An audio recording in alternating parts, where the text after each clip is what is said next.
एक बाप और बेटी का रिश्ता सबसे प्रबल रिश्ता होता है, सबसे प्रबल रिश्ता। और देवघर की कथा है, यह रिश्ते की कथा है। कितना विचित्र कथा है देवघर की, जरा सुनिएगा। शायद बाबा बैद्यनाथ की कथा आपने सुनी कि नहीं सुनी हमको नहीं मालूम, पर आज अगर मौका मिला है तो इस कथा को जरूर सुनो। क्या रिश्ता था। मां कौशल्या जी ने सुकौशल जी और अमृत प्रभा जी, कौशल्या जी के पिताजी और माता जी ने कौशल्या जी को शंकर की आराधना करना सिखाया था।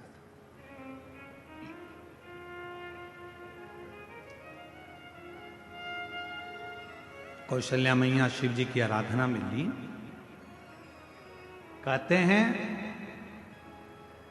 आनंद रामायण वर्णन करती है कि कौशल्या मैया 1 मिनट भी शंकर की भक्ति के बिना रह नहीं पाती थी। भाव की इतनी शुद्धता थी मां कौशल्या जी की। फिर वही बात आ गई, रावण ताव से शिव जी को भजता था और कौशल्या जी भगवान शंकर को भाव से भजती थी। भाव से भजती। एक दिन रावण ने सभा बुलाई, सारे ग्रहों को बुला लिया, सारे देवताओं को बुला लिया। रावण की लंका में सभा लगी हुई है, बड़े बड़े देवता बैठे हुए हैं, ग्रह बैठे, नाग, किन्नर, गंधर्व, अप्सरा, देवता, दानव, सब उस सभा में बैठे हुए थे। सब उस सभा में बैठे हुए हैं और उस सभा में चारों तरफ सब लोग बैठे हुए हैं। और उस सभा में लंकापति रावण ने ऊंची आवाज कर कर कहा कि बताओ मेरे प्राण कैसे छूटेंगे, मेरी मृत्यु कैसे होगी। बड़े बड़े विद्वान बैठे थे, बड़े बड़े सभासद बैठे थे, बहुत देवता, गंधर्व, किन्नर, अप्सरा, पशु, पक्षी सब उस सभा में बैठे हैं, असुर सुर सब उस सभा में। मेरे प्राण कैसे जाएंगे बताया जाए, कैसे मरूंगा मैं बताओ। तब किसी ने नहीं बताया। रावण को क्रोध आ गया तो सबको बंदी बनाने लगा। बंदी, अगर नहीं मालूम पड़ा तो मैं तुम्हें बंदी बना लूंगा। तब ग्रहों में ग्रह, सारे ग्रहों ने रावण से कहा, रावण तुम्हारी मृत्यु कौशल देश के राजा सुकौशल जी की जो लड़की है कौशल्या, उन कौशल्या माता के गर्भ से एक बड़ा विद्वान शूरवान एक पुत्र पैदा होगा, जन्म लेगा। उस बेटे के द्वारा तुम्हारे प्राण छूटेंगे। अब तो रावण को गुस्सा आ गया। कौशल नरेश, सुकौशल की लड़की कौशल्या और कौशल्या का बेटा राम मुझे मारेगा। हाँ। रावण ने सभा को विराम दिया, अपने गुप्तचरों को बुलाया। मेरी मृत्यु नहीं होना चाहिए, उसके लिए क्या करा जाए। एक ही काम है, कौशल्या को अपने यहां ले आ। जब लंका में माता कौशल्या आ जाएगी, कौशल्या अगर लंका में पहुंच गई तो उसकी कोई संतान नहीं होगी। संतान नहीं होगी तो तुम मरोगे नहीं। रावण ने उसी समय पर अपनी सेना तैयार कर कर कौशल राज्य में पहुंच गया और सुकौशल राजा के पास जाकर रावण ने हाथ जोड़कर प्रणाम किया। रावण उस समय पर शिव की आराधना नहीं करता था। बाबा बैद्यनाथ की कथा चल रही है, जरा सावधानी से सुनिएगा।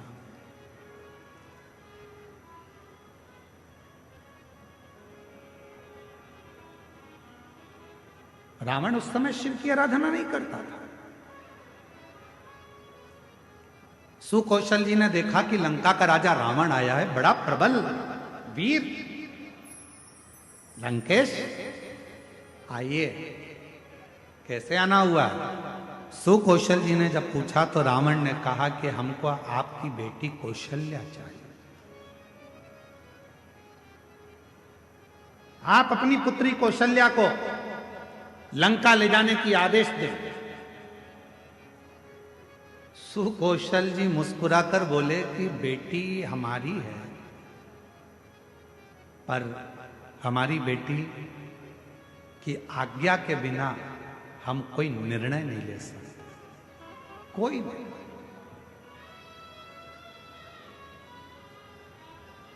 मेरी बेटी की आज्ञा के बिना मैं कोई निर्णय नहीं ले सकता। विचार किया।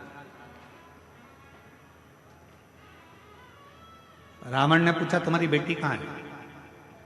सुकौशल जी बोले बस शंकर की भक्ति करती है तो अभी शिवालय से आ रही होगी।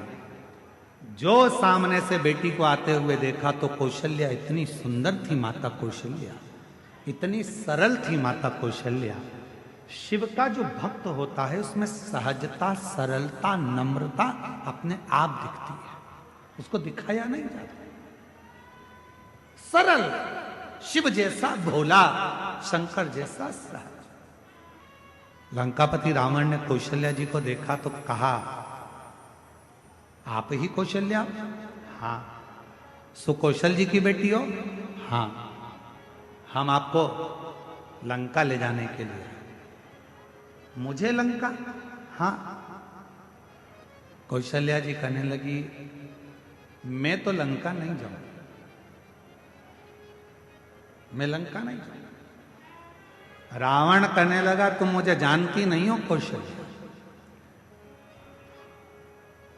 अगर तुम मेरे साथ नहीं चली तो मैं दबाव के साथ तुम्हें लंका ले जाऊंगा। इतने में कौशल्या जी के मुख से निकल गया लंकापति रावण सुन, तुम मुझे ले जाने की बात करता है, अगर बन सके तो तेरी लंका में एक बार उस कैलाशपति को ले जाकर बता दे तो कौशल्या लंका में प्रवेश कर जाए।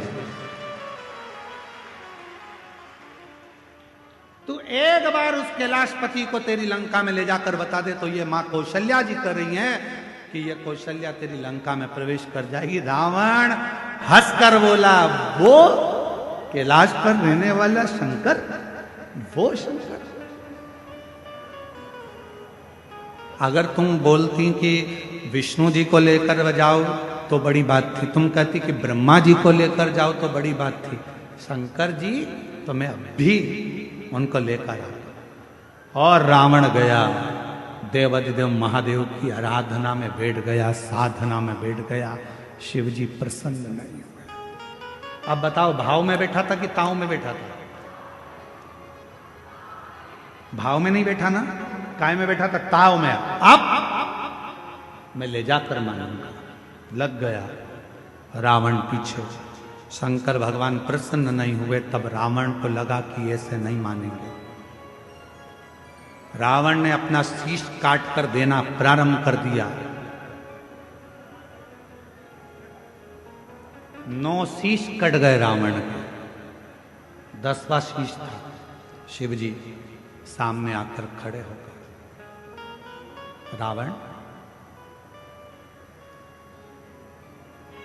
क्या चाहिए तुझको? रावण कहता है बाबा मैं तुम्हें लेने आया हूं, तुम मेरे साथ लंका चलो।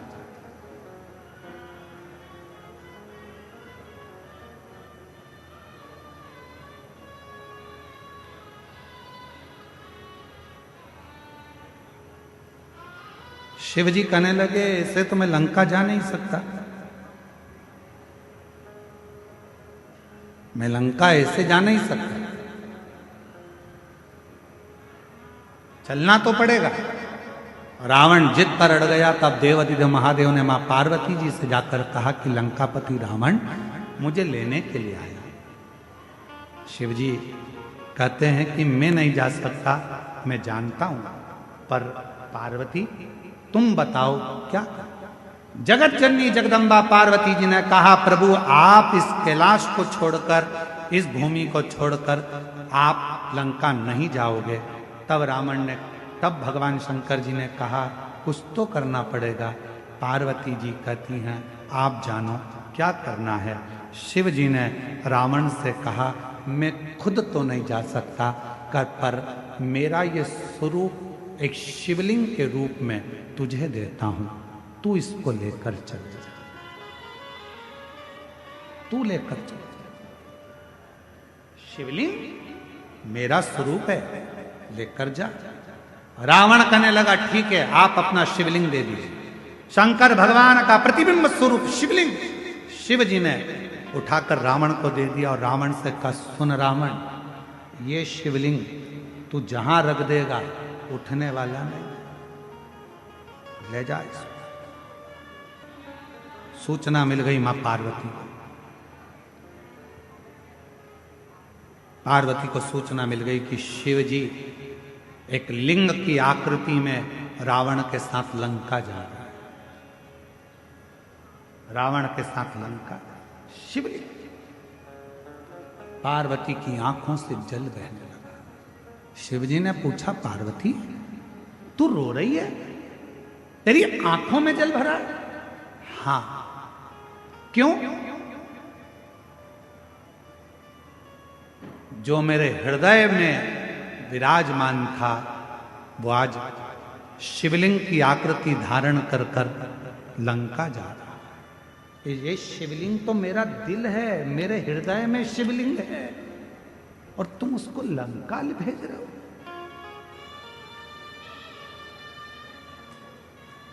शिव जी मुस्कुराने लगे, पार्वती जी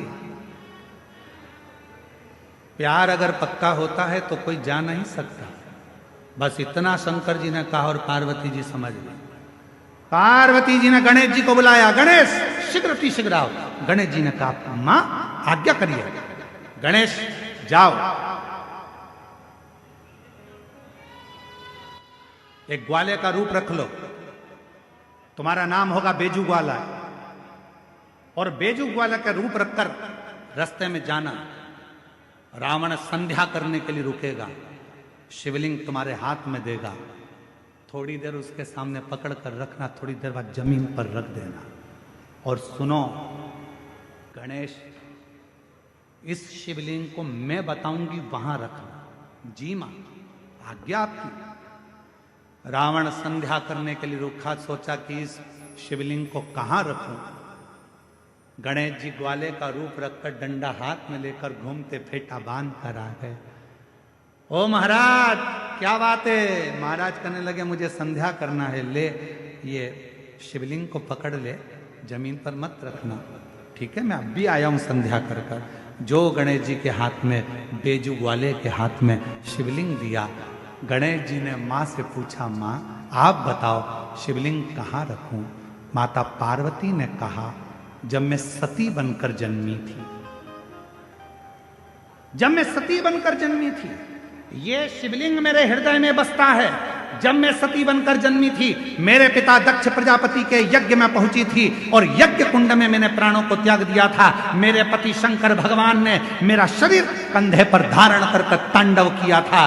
भगवान विष्णु ने सुदर्शन चक्र उठाकर मेरे शरीर के 51 टुकड़े कर दिए थे। वो टुकड़े में से एक हृदय इसी भूमि पर गिरा है, उस हृदय के मध्य में ये शिवलिंग ले जाकर रख दे, बस वहीं में बैठे।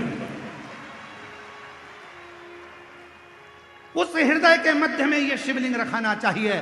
भगवान गणेश जी महाराज बेजू ग्वाला पार्वती जी के कहने पर मां सती के हृदय को ढूंढने लगा। भगवान गणेश जी समझ नहीं पाए कि माता सती का हृदय कहां है। तब गणेश जी को साधना करने में समय लग गया। मां दुर्गा भवानी पार्वती जी खुद प्रकट होकर हाथ में शिवलिंग लेकर ग्वाले के साथ जहां मां सती का हृदय धड़क रहा था, उस हृदय के मध्य में शिवलिंग को रख दिया। हृदय इतना धड़क रहा था, हृदय इतना धड़क रहा था, हृदय इतनी हाँप भर रहा था कि जो शिवलिंग बेजू ने रखा वो अंदर धसता चले गया, धीरे धीरे अंदर जाता चले गया, जाता चले गया। हृदय में शिव का वो शिवलिंग, वो प्रेम अंदर समाता चले गया। तब बेजू ने कहा, मां पूरा शिवलिंग अगर हृदय में समा जाएगा तो मां संसार के लोगों को कैसे मालूम पड़ेगा कि शिव और सती इसी जगह पर विराजमान है, एक ही स्थान पर। इसलिए माँ इसको रोक दो। छोटा सा शिवलिंग बाहर रह गया, छोटा सा शिवलिंग बाहर। पूरी दुनिया में केवल एक ज्योतिर्लिंग बाबा वैद्यनाथ ऐसे हैं जो मां सती की 51 शक्तिपीठ में से एक शक्तिपीठ जहां मां का हृदय गिरा है, उस हृदय के ऊपर शंकर भगवान का शिवलिंग विराजमान है। पूरी दुनिया में केवल एक ज्योतिर्लिंग, पूरी दुनिया में केवल एक ज्योतिर्लिंग है जहां मां सती के हृदय पर शंकर जी का शिवलिंग विराजमान है। शिवलिंग, इसलिए इसको शक्ति पीठ कहते हैं। शिव शक्ति की पीठ है। रावण आया, बैजू से पूछा क्यों? मैंने शिवलिंग दिया था, वो तो मैंने रख दिया, बहुत भजन था, उठ ही नहीं रहा था। रावण को गुस्सा आया, मारने के लिए दौड़ा, बैजू भाग गए। बताओ तूने मेरा शिवलिंग रख दिया। अब तो रावण को क्रोध आ गया, मतलब कौशल्या के गर्भ से बालक जन्मेगा और मुझे मारेगा, उससे पहले इस कौशल्या को तो मैं कहीं ना कहीं छुपा दे। रावण गया, माया रची और कौशल नरेश की नगरी में प्रवेश कर कर सुकौशल राजा की राज्य में कौशल्या मैया तो सो रही थी और रावण ने उस कौशल्या मैया को उठा लिया। रावण ने कौशल्या मैया को उठाया, एक पेटी में बंद कर दिया। एक पेटी में बंद कर कर उस पेटी को किसी को पता ना चले तो समुद्र में गया।